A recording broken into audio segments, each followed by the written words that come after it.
napapanahong issue sa larangan ng politika, showbiz, tatalakayin, hihimayin, re-reaksyonan ng Che Guevara TV. Che Guevara TV nga po pala, isang reactor ng mga viral issue na nagaganap dito sa Pilipinas. Ang alam kung ito ba yung sinasabi. Wait lang, nasaan na ito to? Ito, panoorin natin to. Saan na yun? Ito ata yun yung hindi alam ni BBM na bakit daw may 45 per kilo ng bigas. Ang binuksan ng Department of Agriculture. Ito pa, isa pang nakakabudol to. Pinangakuan tayo ng 20 pesos na kilo ng bigas. Tapos bandang huli, binentahan tayo. Gago! Ang saklap, di ba? Ang saklap, di ba? Pinangakuan tayo ng 20 pesos per kilo ng bigas, tapos binibentahan tayo ngayon. Gago! Ang lupit. Jay, mag-check ka na mag-check ka sa channel mo maya. Baka madami na namang yung nag-hide. Hindi, kukunti lang viewers natin, 200 lang. Yung iba nakikinig lang dyan. Pag sinabi kong press 1, maglalabasan yan. Press 1 muna, press 1. Baka na-hide na kayo dyan, ha? Gago! Bakit? Sino yung nang-hide? Dapat nakita ko. Wala naman ako nakikitang nang-hide dito. Wala akong nakitang nang-hide. Ako yung nang-hide kanina, may in-hide ako na isa kanina. Pero check ko pa rin. Tingnan natin mamaya. Okay, play. Opisyal nang binuksan ng Department of Agriculture ang Rice for All program ngayong araw ng Huwebes sa apat na piling Kadiwa Center sa Metro Manila. Ang mga ito ay sa FTI Terminal sa Taguig, Llano Kadiwa Store. Uy, Taguig yun ah! Ito ba yun? Tapos, ba't may mga ganito? Ano ba to? Free? O, binibenta din. Kita mo ha?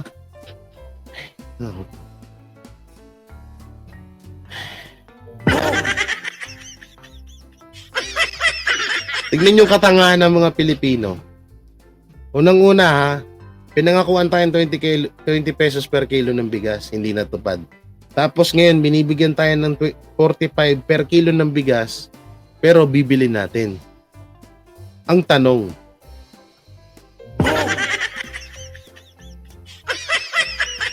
ano kaya lasa ng bigas na yan? Gago! Tsaka bakit pa kailangan pa kasing ibenta? Di ba? Ba't kailangan ibenta kung pwede naman ipamigay? Na lang yan sa mga kababayan natin. Ay, naku talaga. Lupit, no? Maraming salamat, Ma'am Arlene May Galvez. Thank you. Kay Benjo, kay Ate Sia Sanpay, kay M. Rider, kay Dora, yan, kay Texas Family. Okay, play natin. Sa Caloocan, Kadiwa Store sa Potrero, Malabon at Kadiwa Store sa Bureau of Plant Industry. Ito yung ulitin natin ha. Ito yung hindi alam ni BBM, yung about dito sa 45 per kilo ng bigas. Gago! Pero mo presidente ka, hindi mo alam to. Gago! Napapanood nyo sa Facebook yon, yung memes niya na yun, yung short video niya na yun. Sino nakapanood yan? Comment ka. Na viral yun sa Facebook. Kapag nag-i-scroll ako ng mga short video, lagi ko napapanood yun. Ay, wala akong alam sa ano eh. Gumagano. Wala akong alam sa sa 50 kilos.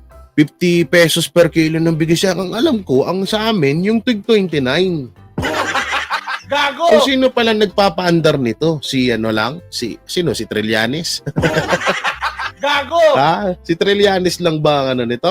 Baka si Trillanes na yung presidente natin. Aba, pagkalupit naman. Puro hulihin, drawing lang yan. Nagkaalam-alam na tagal naman. Ano daw? Band-aid solution lang yan. Band-aid solution. Ibalik ang pera na ninakaw ng mga politiko para mabayaran ng utang ng Pilipinas. Alam nyo, ito speaking of utang ng Pilipinas, mayaman ng Pilipinas, madamot lang ang gobyerno. Gago! Ba't akala nyo mahirap ang Pilipinas ngayon? Hindi. Habang pataas ng pataas ang ano natin, mayaman ng Pilipinas. Maraming yaman ng Pilipinas. Madamot lang magbaba ng biyaya ang gobyerno. Gago! Pero kung yung pera ng Pilipinas, yung pondo ng Pilipinas, kung taon-taon napupunta yan sa mga tao, maayos ang ano natin. Ulitin ko, mayaman ng Pilipinas. May pera tayo, pero madamot lang ang gobyerno. Gago! Ako, 50 ang alam ko. Ako, 50 ang alam ko. 29 daw. Hehehe. Hindi, alam ko, 29 nga lang daw yung alam niya. Yung 50, hindi niya daw alam yun. So, hindi niya daw alam ata tong 49 per kilo ng bigas. Gago! May ano yan, hindi ko lang mahanap eh. Yung short video na yun, meron yun. Tuloy natin. Sa Maynila. Layon ng programa na maisakatuparan ang pagkakaroon ng abot-kayang pagkain ng mga Pilipino, lalo na ang bigas. Nakakaawa tayo, no? Alam nyo, kapag napapanood to ng ibang bansa, pinagtatawanan tayo. Biruin mo nagkukumahog tayong bumili ng murang bigas. So, ang kinakalabasan nito is sobrang ano na tayo, yung parang ano nangyayari na, parang alila tayo sa sarili nating bansa. Na ang yaman-yaman naman ng Pilipinas, pero bakit naghihirap tayo? Ganun. Gago! Diba? Anak ng teteng. Para tayong mga pulubi niya, no? Na kailangan pa natin na parang nagkukumahog pa tayo dyan sa tig 49, 45, magkano yun? 29, tapos lasang bato. Gago! Puro bato daw, puro amag na.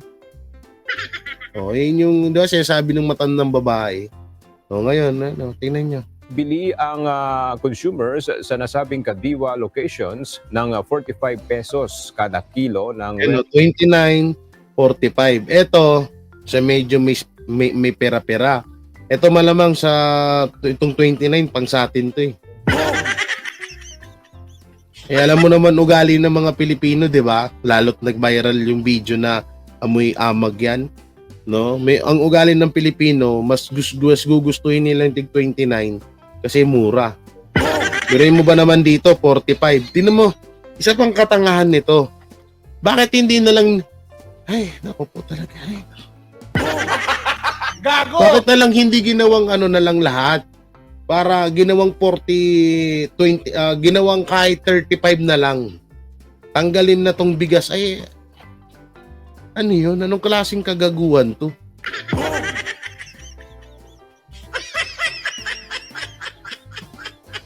O sige, gawin na lang natin eto, ganito utak dyan. Para makaroon sila ng etong 29, pamigay natin. Hindi, ganito. Etong 45, gawin natin 35. 35 or sige, yan na lang. Gawin natin 45. O sige, i-fix na natin sa 45 yung per kilo ng bigas na yan. Tapos etong 29, ito na lang yung parang magiging free. Or ipamigay na lang to. Anak ng teteng, So 29 pesos na lang, hinapit nyo pa. Gago! Diba? Hinapit pa talaga. O ito, bumili kayo ng 5 kilong tigpo 45. May free kayong 1 kilong 29. Isipin nyo gasino yung 29 pesos na yun. Para sa kanila. Syempre, sa katulad namin, nagtitipid kami. Etong 29 para to sa mga askal ko, sa mga dogi ko. Kasi askal naman na kumakain ng sabaw tsaka kanin lang. Edi less na sila sa, halimbawa, 3 aso ko, 5. Itong 1 kilong tig 29 na to, 2 kainan nila to. Or solve na sila dito. Ganun na ba? Ganun lang kasimple. Kung talagang may kung talagang may ka sa mga kapwa mo, kasimple lang yan. Itong 45, pag bumili ka ng 5 kilo, may libre kang 1 kilong 29. Sisingilin mo pa ba yung 29 na yan? Hirap na nga yung tao eh. Anak ng teteng, no? Nasaan na ang gintong Pinas? Andun, sa Talano. Gago! Tama yung sinabi ni Boss Banat Bay. Ang mga mayayaman sa Pilipinas, lalo pang yung mayaman, ang mahihirap lalong maghihirap. Hindi lang si Banat Bay ang nagsabi niyan, noon pa mang kasabihan na yan. No, noon pa man at mas lalo na ngayon. No, na ang mayayaman lalong yumayaman at ang mahihirap lalong naghihirap.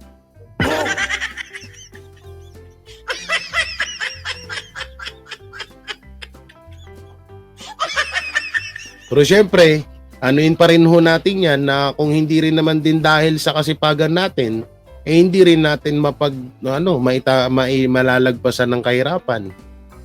No. Kung marami namang trabaho diyan na mapapasukan or kung may trabaho ka naman, kung tamad ka magpapasok, wala din. Gago! 'Di ba? Tapos isisisi mo sa gobyerno. Tapos wala na nga rin kayo makain, hirap na nga kayo, mag-aanak pa kayo ng mga 10. Gago! Mag-aanak kayo ng mga 7, 8. Samantalang pang 3, 2 lang na budget sa anak nyo yun. Josie Alfonso, mega live shoutout po. Diba? Yan ang nangyayari sa Pilipinas eh. Ano na ng teteng eh. Lalo't pag malamig. Walang inatupag, kundi gumawa lang ng gumawa ng bebe. Gago! O ngayon, pag naghihirap na sila, sisisi sa gobyerno. Sabi nung walang wala akong trabaho. Putay na mo, alam mo naman palang wala kang trabaho, anak ka pa rin ng anak. Gago! Gago, hindi ka ba naman din gago? Alam mo nang ang hirap dito sa Pilipinas. Gawa pa rin kayo ng gawa ng bata. Gago!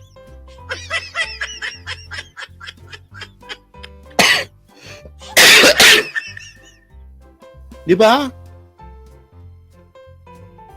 Tapos sasabihin nyo, walang kwenta yung presidente. Hindi, itong sinasabi ko is para lang din to. No? Kasi naririnig ko din to nung panahon ni PRRD.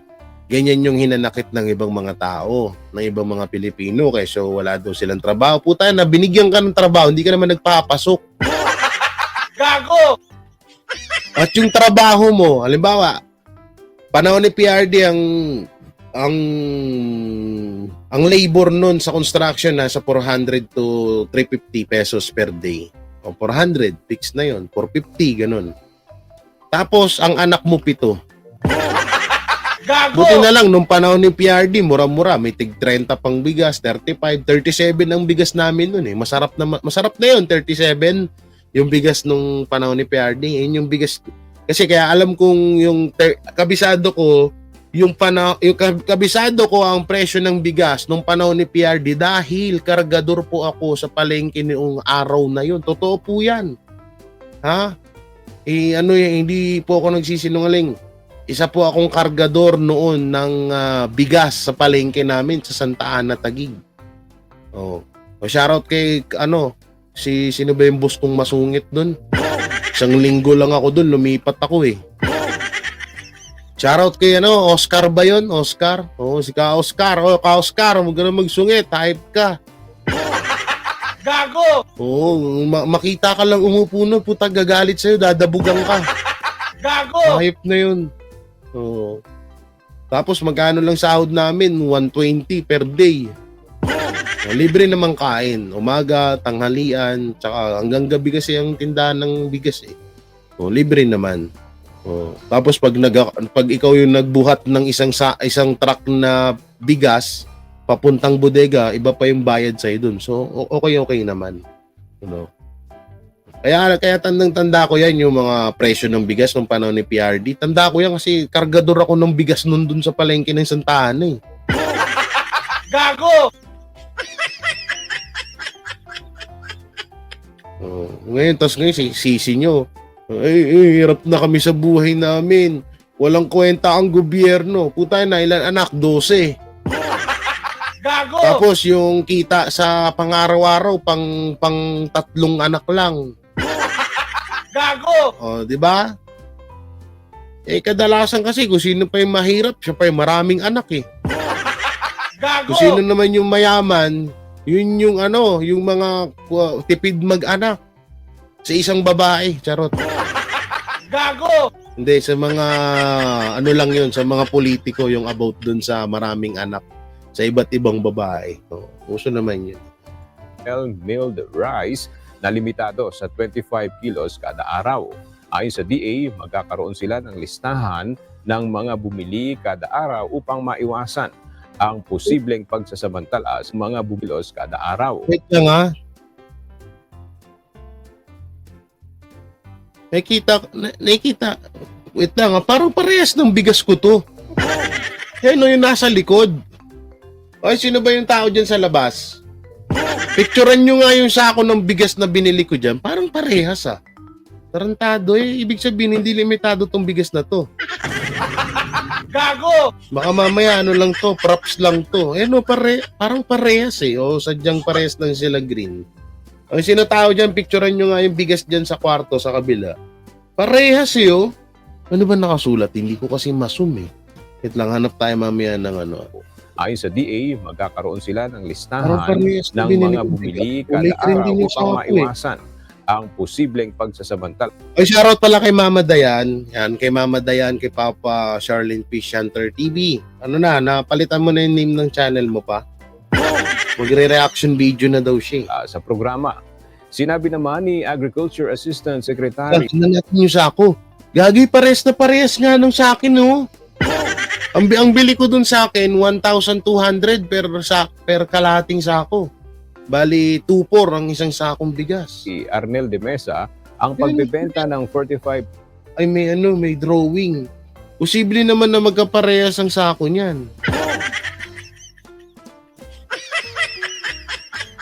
Charles! Picturean mo nga yung bigas dyan sa kabilang kwarto. Ay, sino yung tao dyan sa labas? Curious lang ako dito sa sa sako na ito, yung tinatakal-takal. Baka mamaya props lang tong 45.29 na to eh. Picturean mo nga yung ng sako ko, yung bigas ng doon. Yung sako ng bigas, picturean mo. Titignan ko kung open natin yung ayan. O yan, inopen ko na. Picturean mo ha. Tingnan natin kung anong tatak. Parang parehas nito eh oh. Bakit na yan? Asan na yung isang headset ko na wala na? Parang parehas eh. Pati yung logo, pati yung drawing. Naku po, baka dalawa lang to kung hindi na-scam ako nung binilan ko. Eh parehas binili lang to para pang props lang dyan. Ang laki ng ano daw?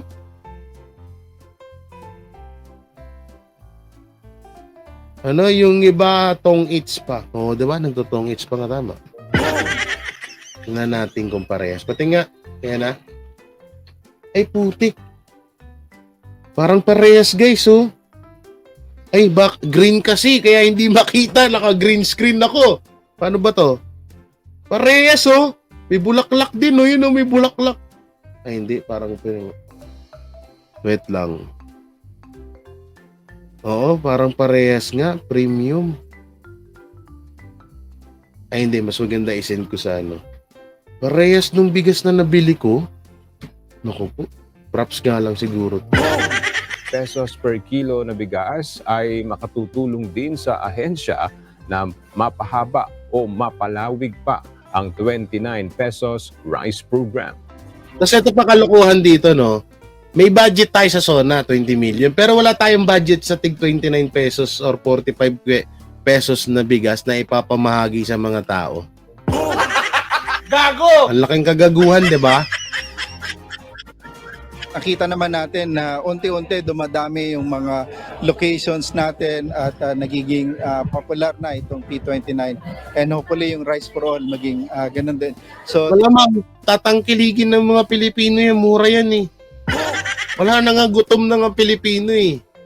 Ayan din yung nakikita kong nasa isip ng administrasyon natin na wala na talaga silang din pakialam kasi alam nila na kakagatin ng mga Pilipino yung ganyang kamurang bigas kasi nga gutom na yung mga Pilipino eh.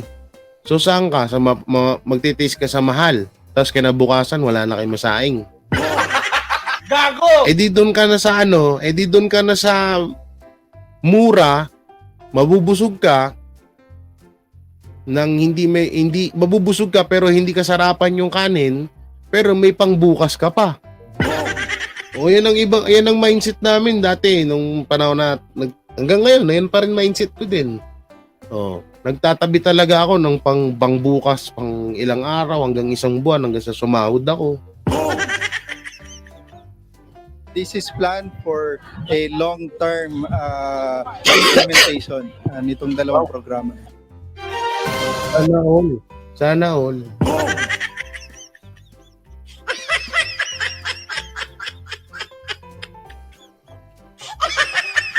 Lupit, no? Oh, ganyan ka lupit ang ating administrasyon. Oh, tapos speaking of bigas, speaking of budget, kung nakakapagtaka kasi bakit ito parang hirap na budgetan yung about sa 45 kilo. Kahit yung sa 45 kilo na lang per 45 pesos per kilo ng bigas. Pero bakit ito may budget? Tingnan nyo. Tumataginting na isang Wait lang. Mali.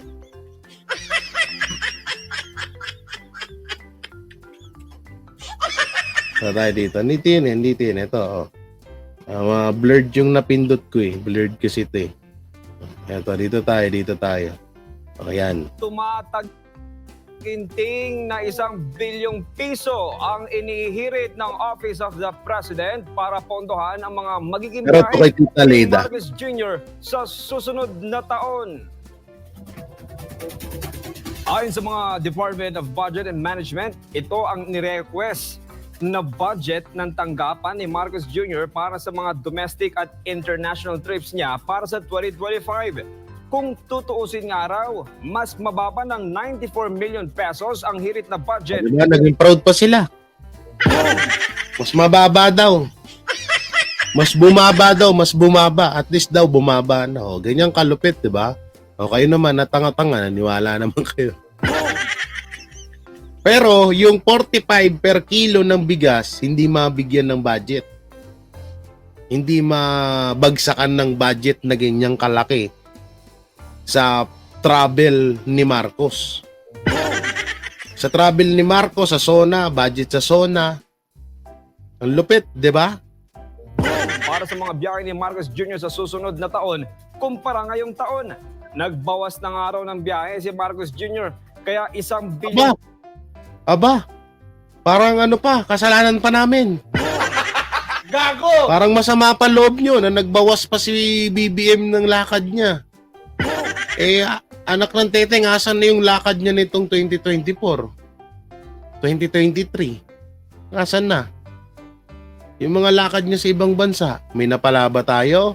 May nakuha ba tayong investment? Ang tagal naming inaabangan sa mga mainstream media, wala kaming mabalitaan. Gago! Diba? Ganyan, tapos kayo tongtuwa kayo. Connie Mendoza, mega live shoutout ate. Tapos ngayon tuwang-tuwa kayo. Lidong, ayos mo comment mo sa private part ng babae. Okay, para di ka ma-delete dito. Ano ba yung si Lidong? Bastos nga, bilat-bilat. Ba't wala bang bilat sa inyo? Hayop ka.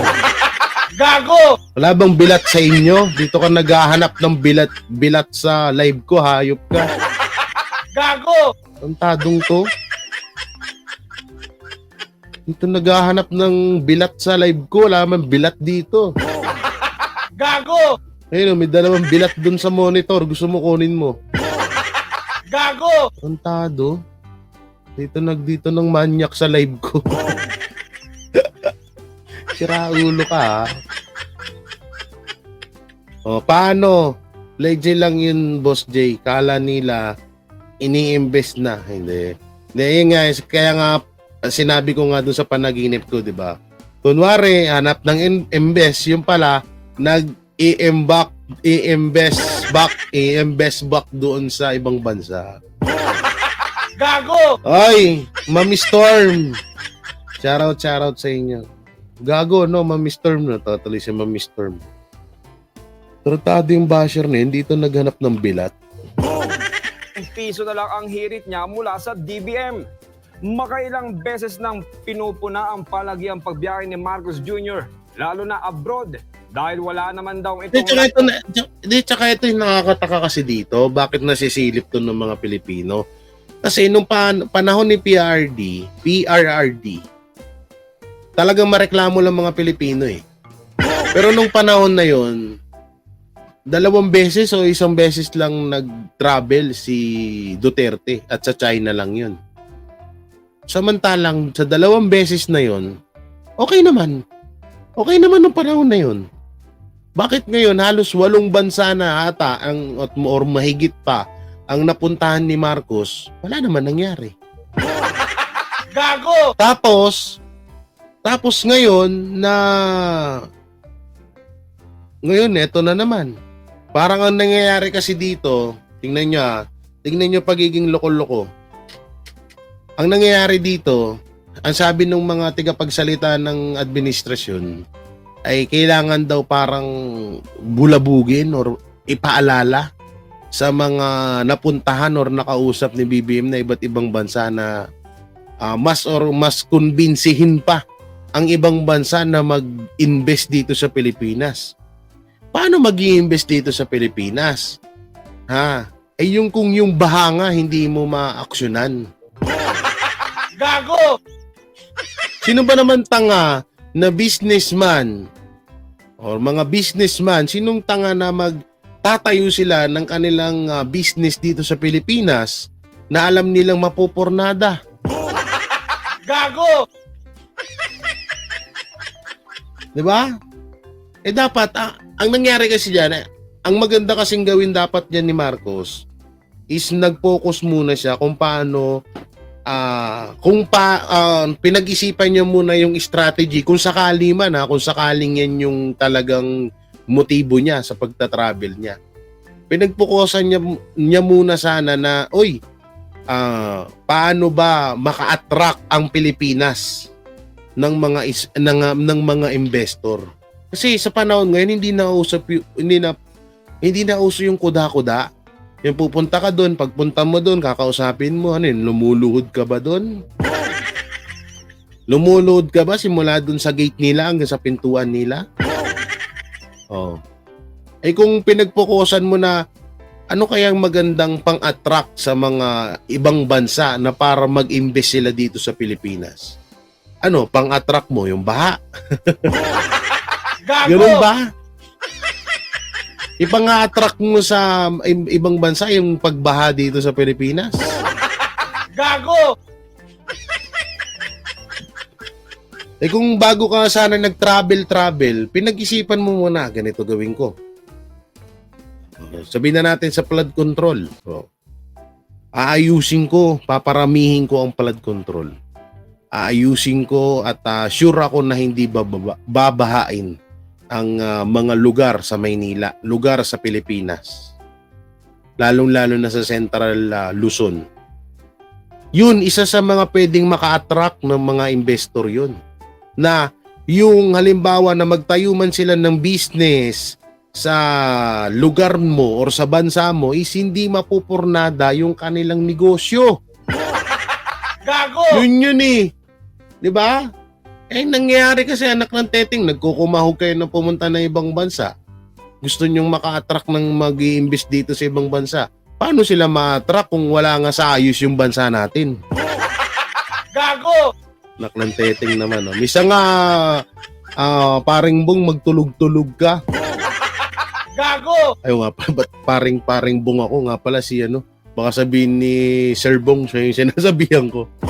Oy, shoutout Sir Bong and Madam. Si sinasabihan ko Sir Bong Eto, si Bangagers. Gago! Hindi ikaw matino yan si Sir Bong, bait-bait niyan. Ay uuwing investments sa bansa. Daw Hello? ang palagiang pagbiyahe ni Marcos Jr., lalo na abroad, dahil wala naman daw itong naiuuwing investments sa bansa. Wala naman talaga eh. Ano bang naiuwing investment sa bansa? Wala naman. 'Di ba? Puro lang kuda, wala naman nangyayari.